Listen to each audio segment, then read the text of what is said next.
Sup you beautiful people. Hope you've had a fantastic day. Welcome back to another new episode of What If Deku Was Trained by Saitama.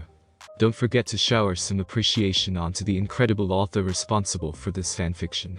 The link is conveniently waiting for you in the description box down below. If you guys enjoy this what if, comment down below and let me know. And go ahead and check out other what ifs in the channel after watching this video.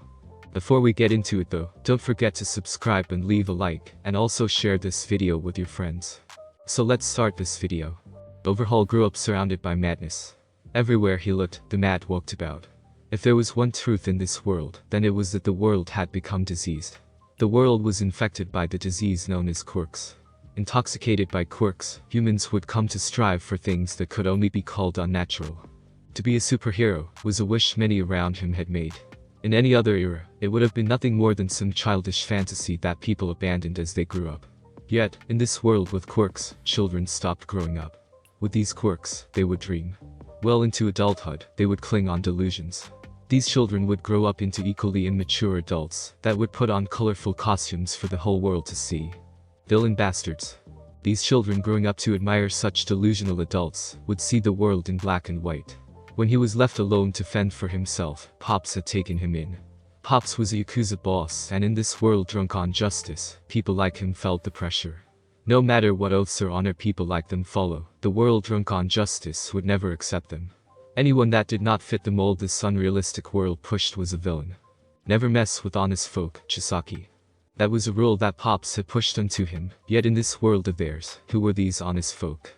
The world was enraptured by heroic personas. The world right now in its current delusional state was the furthest thing from honest. A veil covers this world, obscuring the truth, this veil made up of quirks. Pops refused to understand that, so Overhaul had no choice but to force him into retiring.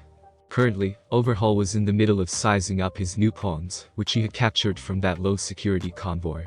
Pawns that the King of Night had hastily thrown away, but these pawns were certainly hostile to him.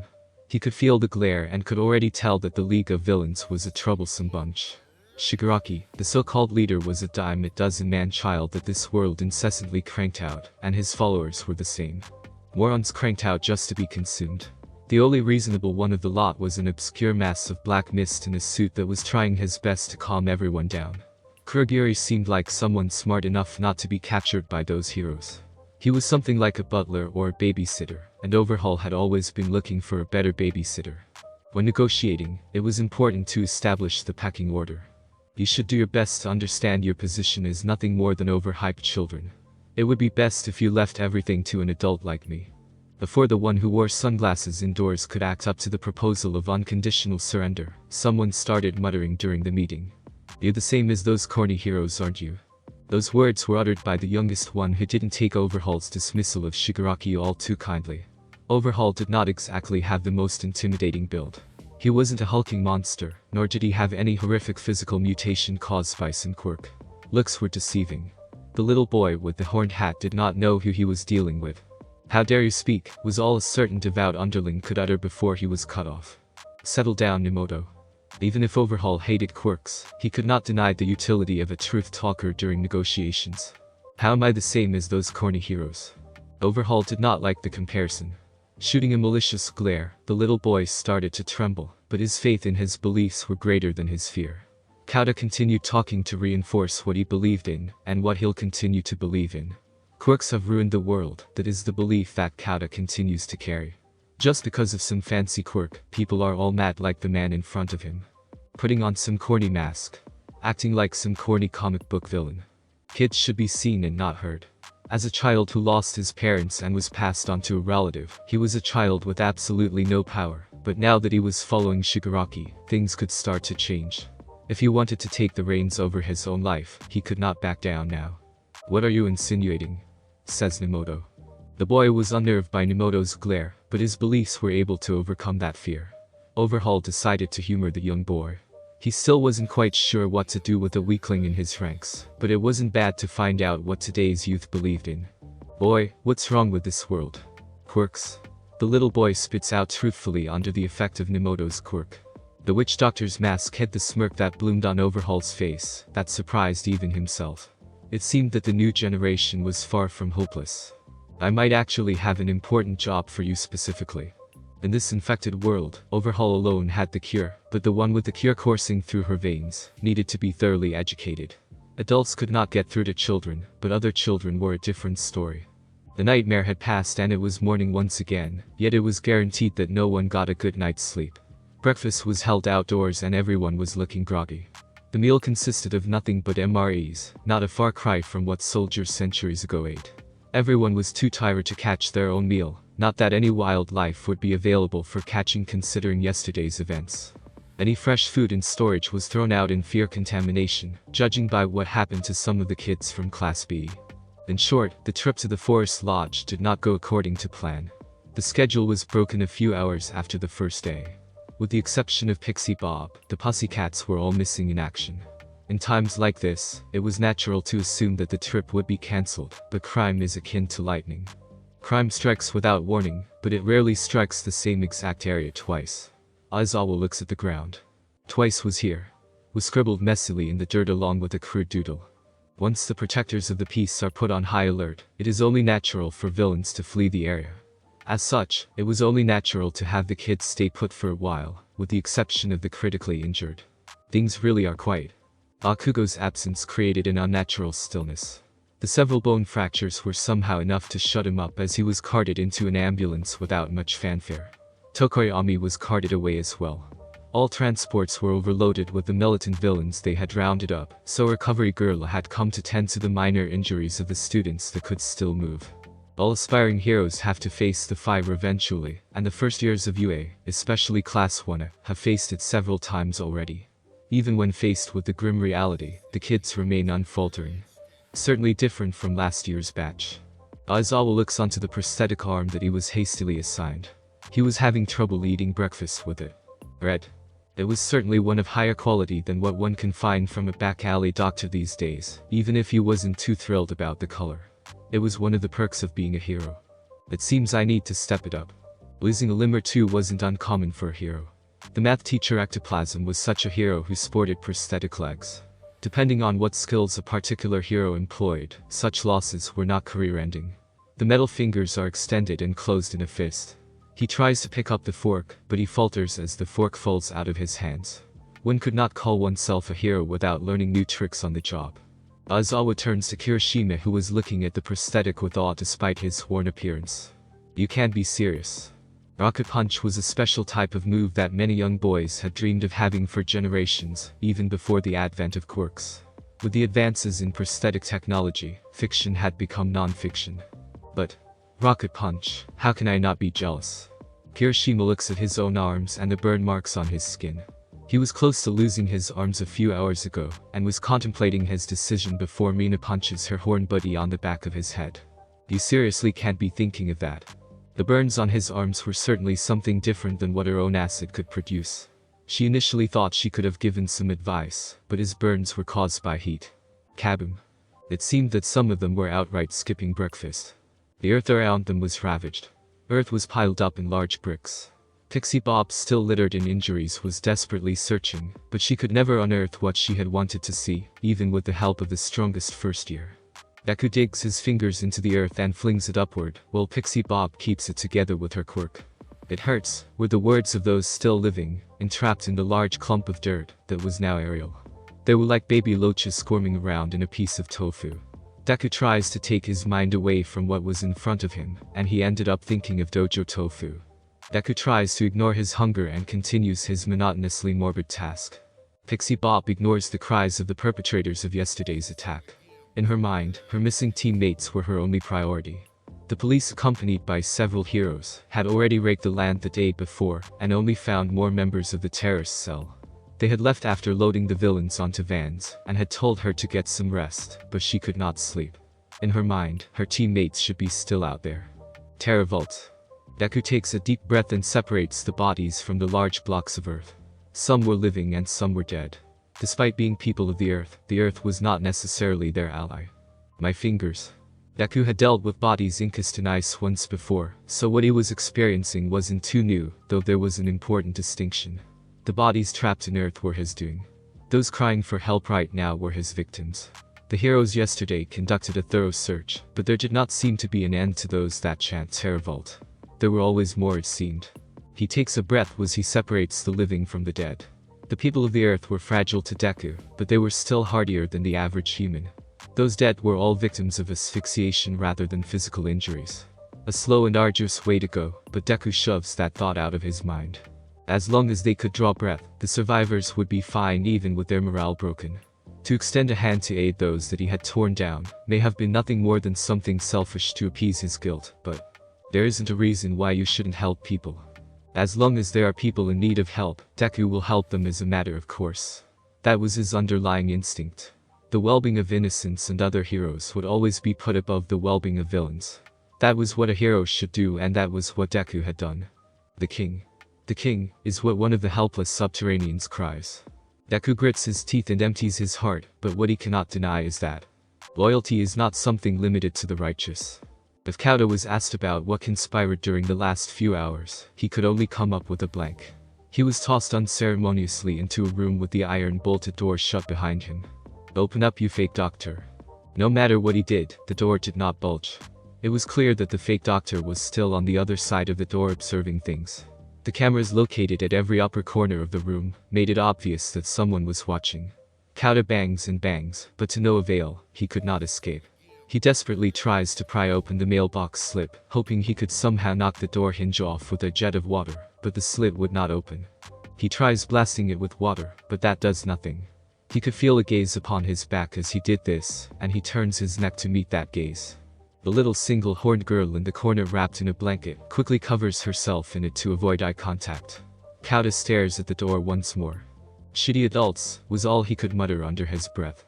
Children were always powerless things. Shigaraki did nothing as he was carted away by Overhaul's lackeys. He was betrayed once again.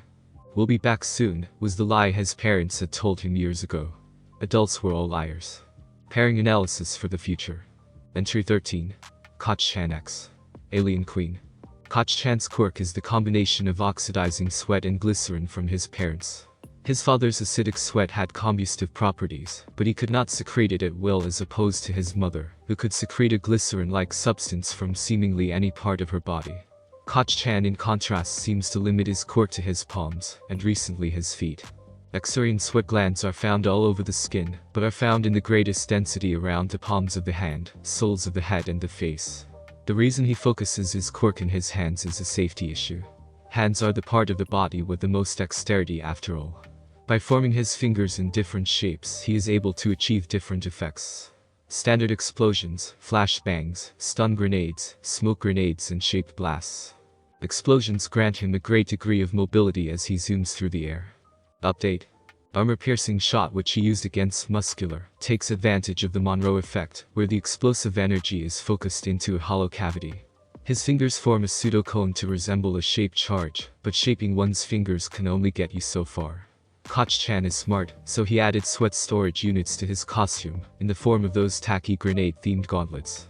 Conclusion: though Koch-chan can control his secretions, he has limited control over the properties of his sweat itself. Enter Mina, who can control even the density, viscosity and even solubility of her acidic secretions. Using secretions from her feet, she is able to reduce her coefficient of friction to near zero and skate around. Hopefully, their child will be Minbatten pink in color to match Koch-chan's military theme. Picric acid, a nitrated organic explosive compound sensitive to shock and friction. Its ammonium salt form is called explosive D, dunite, which is even more powerful than TNT. More unstable too. How to get Koch-chan and Alien Queen alone in a room. Chloroform. Entry 37. Grape Juice X Invisible Girl. The greatest weakness of grape juice's sticky balls is the fact that they are huge and hard to miss. However, Tsukauchi closes the notebook. It was one of the various items confiscated from the members of Love. It was hoped that it would contain some valuable information on whoever was pulling the strings behind the organization, but that was not the case. From content to tone, it was absolutely abhorrent drivel. Page spreads of potential quirk marriages and the dubious means to make them into reality. Even so, detectives are not strangers to disturbing material, so Tsukauchi reads on. The only thing that was confirmed was that Love had an unknown means to spy on the students of UA. It would be hard-pressed to think that one of the students was a traitor. Considering the owner of the notebook, Midoriya of Class A would have been suspect if it hadn't been for his considerable list of contributions. The hero in training known as Deku had been indispensable in the USJ incident, and quite recently in repelling what the police have quite recently dubbed the Terror Vault cult. Tsukauchi checks his phone for the time and the recent news. Articles. Memorial being held for the victims of Wookiees. 10 hours ago. Endeavor appears in court today. 14 hours ago. Mutation Discrimination Nation. 25 hours ago. The Terror Vault cult, product of segregation. 27 hours ago. The detective needed a drink. Toga leans on the wall within a hallway with Twice opposite to her and Magni beside her. They were on guard duty. Everyone was a little peeved at the new arrangements under the Yakuza. Toga tries to lighten the mood. Hey, any clue what they did to her little kid? Some people have tasteless hobbies, Magni quips. Ain't that right, big sister? It's a wonder how that guy has friends that follow him, Twice muses with his arms crossed. Even with a mask on, he did not look as cool as he believed. It's too bad I didn't get to make any friends, summer camp ended too quickly. Toga says with her arms crossed behind her back. Her disappointment was hard to miss. Taken out of context, she would have looked like any high school girl. I thought I was making a friend, but it seems we were too different, was what Magni reminisces about Tiger. Besides being born in the wrong type of body, the villain and the hero did not have too much in common. Not much was felt when Kurogiri whisked Tiger away into a black void with the words, "One more for the full set." Today's heroes are disappointing, aren't they? Spinner says as he jumps down from a ventilation shaft. He looks at the pathetic fifth wheel that was hunched over into a frilly ball, scribbling away with inaudible mumbling. Frantically scribbling away at an empty notebook in a zoned-out trance ignorant to all surroundings, trying desperately to recreate what was lost which can never be reclaimed. Weeks of thinking, weeks of jotting, all those page spreads were all for nothing. Even so, the pen did not stop. Magni opens her mouth once again. As I was saying, some people have tasteless hobbies. The hours pass in that small secluded space, and Kauta simply observes the thing beneath the blanket with his back against the opposite corner. A tray of food was slipped through the slit in the door. Boiled edamame beans, some spinach that was unmistakably once frozen, and a generous plate of grilled liver sandwiches. The food was accompanied by 2 cartons of milk to wash it all down, with the words "iron fortified" on the side. Kauta obeys his stomach and takes the tray of food. Everything on the menu was rich in iron. He takes a bite out of a sandwich and noted that whoever was responsible for the meal couldn't cook. He stares at the lump beneath the blanket in the corner. The rumbling stomach that wasn't his catches his attention. Kauta musters his courage and places the tray beside the lump, and with one swift motion tears the blanket away. "Your arms," was all he could say at the sight. Arms wrapped in bandages. The bandages were unsightly things that the girl desperately tried to hide, but there was nothing to hide behind. No more words could be said. Who did that to her? That was a question that did not need to be answered. The girl wraps herself once more in the blanket, and Kauta leaves the food in front of her after taking his share. Kauta takes his corner of the room and simply stares. The minutes pass and the blanket envelopes the food. It was only when Kauta saw this could he himself begin eating. Chewing his food slowly, tears flow out of his eyes. "I'm sorry, Mom. Dad." Kauta hated heroes and wanted nothing to do with quirks, yet at this moment, from the bottom of his heart, Kauta more than anything wished for a hero. Technology had changed over the years to be more convenient, but Saitama would disagree. Smartphones weren't exactly new when he worked as a hero, but he could not recall if he ever owned one. Money was always tight. He had bought a new phone with his salary, but he still had a hard time figuring it out completely. Removing buttons, ports and these gestures. Technology advanced and problems were solved, but technology also had the habit of creating new problems. Saitama had seen the world change and the world fall into disarray. Why did they have to change all the names around? Whatever happened to naming places after letters? Is what he protests as once again, he found himself in the wrong place. Saitama misses the days when cities were just called City A or Z. Then a certain someone had the bright idea of ditching the simple letters. The constant monster attacks and societal upheaval certainly complicated maps during the eventual reconstruction efforts. Roads disappeared and new roads appeared where buildings once were. Mountains that did not exist in Saitama's youth had appeared over the centuries from some rude monster. In a world such as theirs, geography was a confusing thing. Despite the many detours, Saitama eventually ends up where he wanted to go. Finally, all around him was gouged out earth and destroyed buildings. The forest lodge did not look like anything in the picture his smartphone presented. It seemed someone out there wanted to make the subject of geography even more confusing. The fake doctor enters the room, but the patient does not scream. The little girl wrapped in bandages has become used to the pain and the anemia resulting from the daily procedure. Though she makes no sound, the stream of tears running down her face could not be missed. The procedure was downright medieval. The cook was even wearing a plague doctor's mask. Kauta, the little boy, is simply ignored in the corner as he watches. Kauta did not know much about medicine, but he knew whatever the fake doctor was doing had no basis in the girl's well-being. The only solace he found was that his own blood was never drawn. The fake doctor does not touch him or even watch him as he performs his operation. That rules out vampire. There were many quirks that existed in the world that used blood in some way, but based on his limited conjecture, he knew that the little horned girl's blood must have been special in some way. It was another reason why Kauta didn't want anything to do with quirks. He grits his teeth and looks away from the horrifying scene. Even though he was not in pain, the situation was distressing, and tears ran down his cheeks just like the girl's in front of him. She was helpless and he was helpless to help her. Where are your corny heroes? Please. Please. In comic books, this would be the moment when a hero appears to save the day, but reality was a different matter. No hero would save them. Life was not that convenient. He wasn't some main character that the plot would bend over backwards to aid. Kauta remembers the words Shigaraki had said on live television those months ago. When I was in trouble as a child.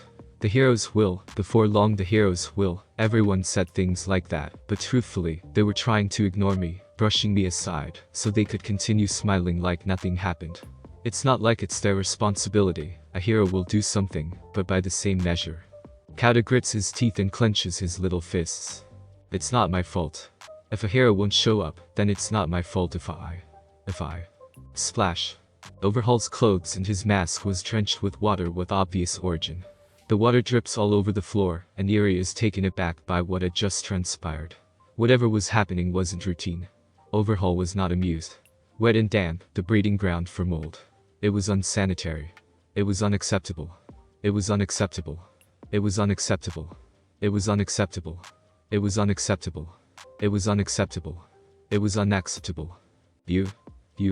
Without thinking, Kauta's gathered resolve was thrown at the fake doctor, and as a result, the fake doctor without looking grabs onto the boy's guilty arm.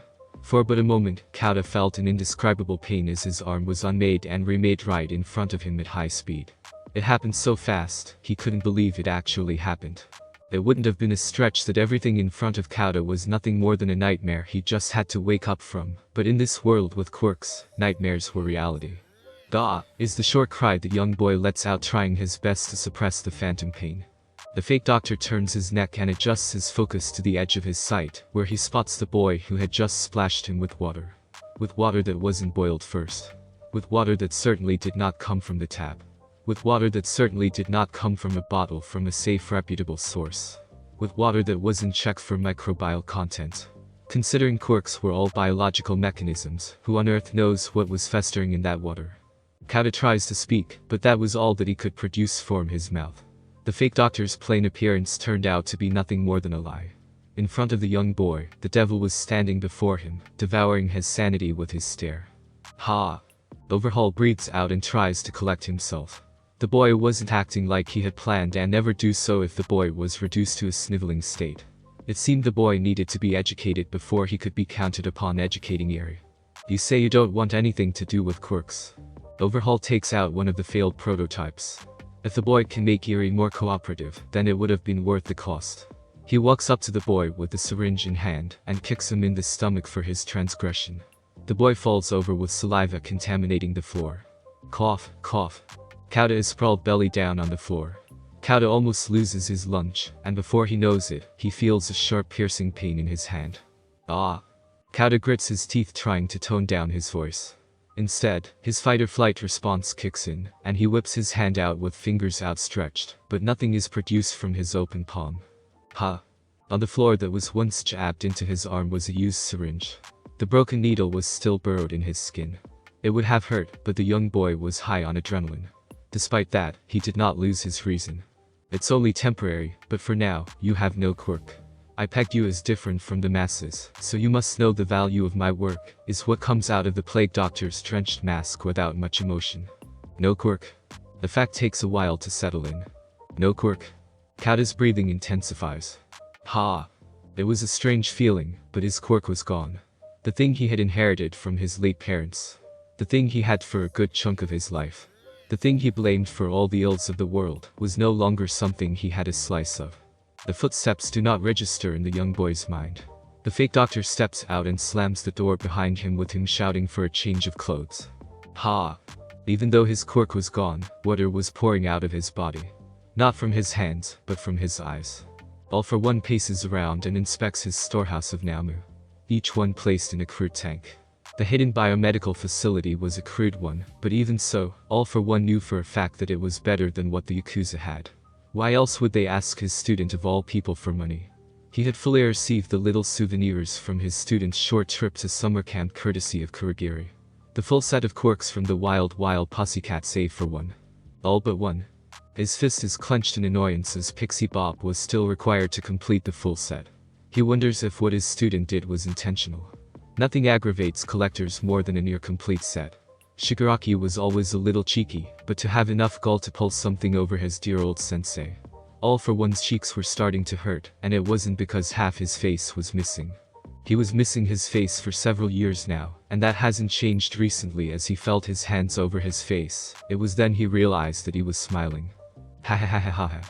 After summer camp was over, his young apprentice had gotten himself an internship. Tenko certainly grew up to be quite the go-getter, despite what first impressions of him would suggest. Overhaul was it? Maybe Shimura was right about him, but isn't that true for everyone? When self-absorbed know-nothings are trying their best to move forward, it's only natural to laugh at them when they fall. Ha ha ha ha ha ha. The wheels on the bus spin round and round. Saitama sits with his student who wasn't making a sound. From that complicated expression, there was certainly something abound. The question was, could the reason be found? When Saitama had stumbled upon the campgrounds, all he could see were various mounds. There was no need to guess what was within those mounds. They were the corpses of the monsters originating from the ground. Next to the bus they were in was an armored transport van headed for the pound for criminals known as jail. As Saitama looks onto the boy, what would cheering him up entail? Even though most monsters would go down in a single wail before him. Granted they weren't especially frail, cheering someone up was something that he could possibly fail. He needed some words that could hit the nail without fail, but to his avail, he could not think of them. It was quite the problem. "You haven't aged at all," were the words of the old diminutive man in the seat across from them. The old man known as Gran Torino knew for a fact that the bald man across from him was the very opposite of WallabeeJump. Saitama was the proverbial cog that maintained the world's delicate ecosystem. Saitama was the man Gran Torino admired, and he wasn't alone. The sight of Saitama's back had also served as Nana's cornerstone. It was that fluttering white cape and a nonchalant smile that could completely change the tone.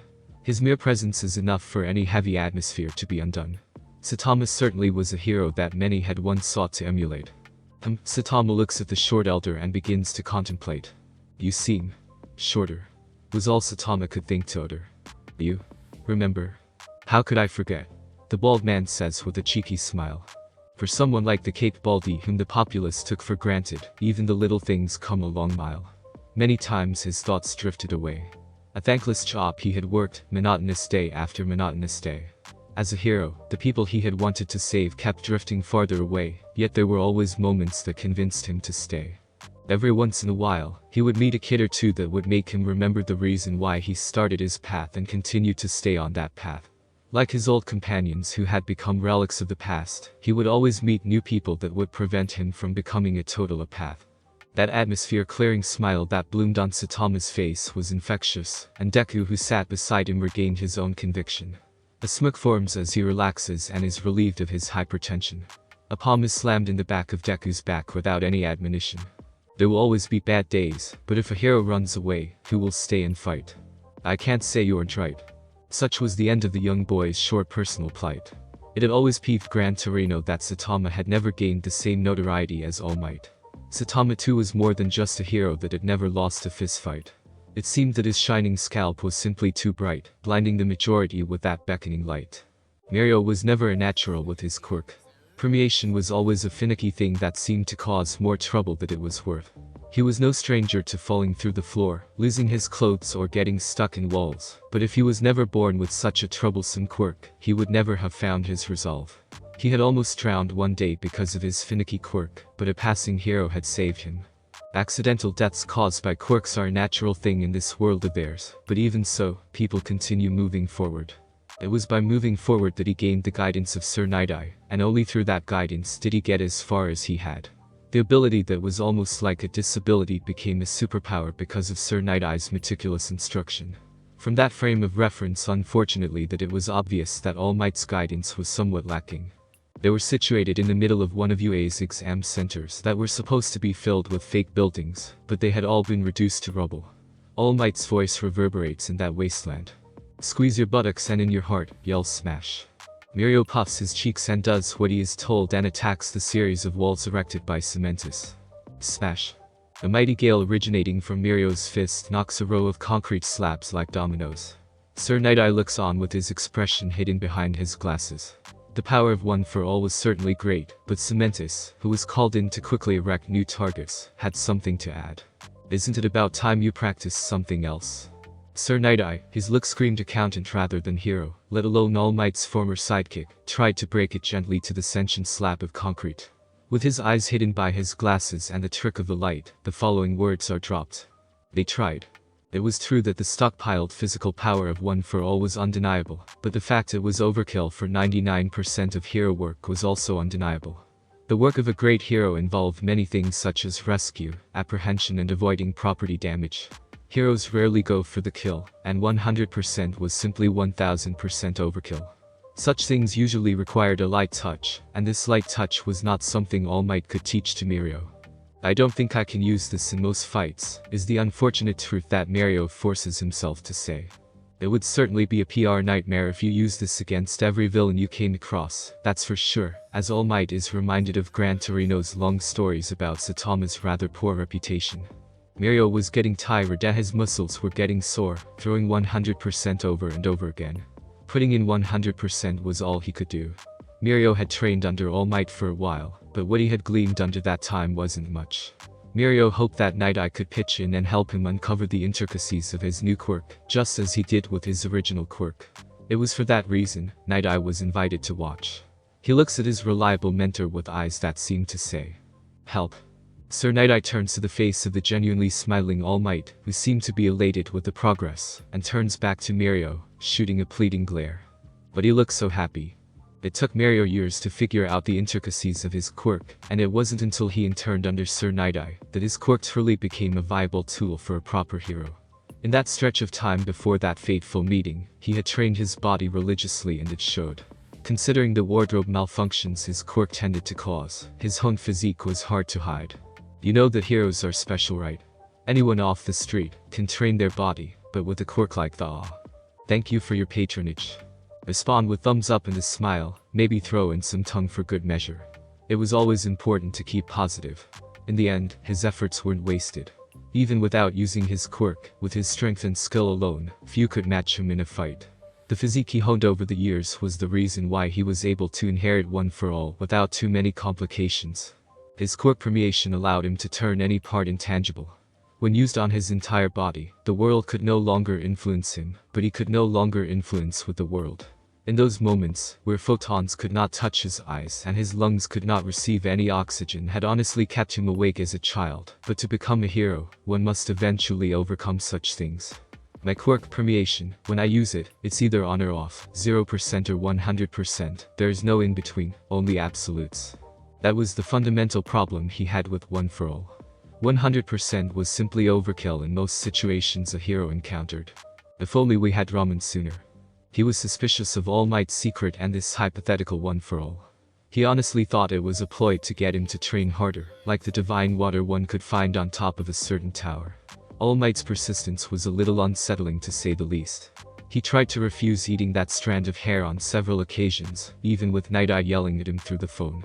He honestly thought that Sir's reverence for All Might had blinded him, but then on a certain day, he was caught off guard when they visited that ramen stall. It was legit after all. The revelation was quite the shock. It wasn't something All Might cooked up from an old manga after all. He takes a breath and breathes out. Okay, the new targets are ready, is what Cementus wearily announces. Mirio stares at the row of white concrete slabs. The same ones he had to phase through when he was practicing with the quirk he was born with. He remembers those failed attempts when he was only able to phase halfway through those obstacles, but in the end, all learning is derived from failure. I can make a part of my body intangible, so. It was a long shot, but he applies the new foreign quirk to the tip of his index finger, and readies his hand as if he was playing paper football. Paper Hail Mary pass. The tip of his finger kicks the air with greater force than most would use to kick a football by several orders of magnitude. The propelled packet of air slams into the first concrete slab, cracking the surface, but nothing more. Such a thing would serve an adequate non-lethal range takedown. The grin blooms on Mirio's face, and one blooms on Night Eye's as well. Even with his eyes hidden by his glasses and the trick of the light, pride wasn't something he could hide. Cementus was glad his work was going to get a little easier. Putting up all those concrete barriers was honestly tiring. Even though All Might knew the intent behind Mirio's move, Saitama was unfortunately rubbing off on him. That one was a bit lacking that time, but it will have to do. Thank you so much for joining me on this incredible journey today. I hope you enjoyed exploring the fascinating what-if scenario of Deku. The possibilities were truly mind-blowing. If you found this video entertaining, don't forget to give it a thumbs up, share it with your friends, and subscribe to the channel. Your support means the world to me and inspires me to bring you more captivating content in the future. Stay tuned for more exciting what-if stories and other amazing videos coming your way. Until next time, take care, stay curious.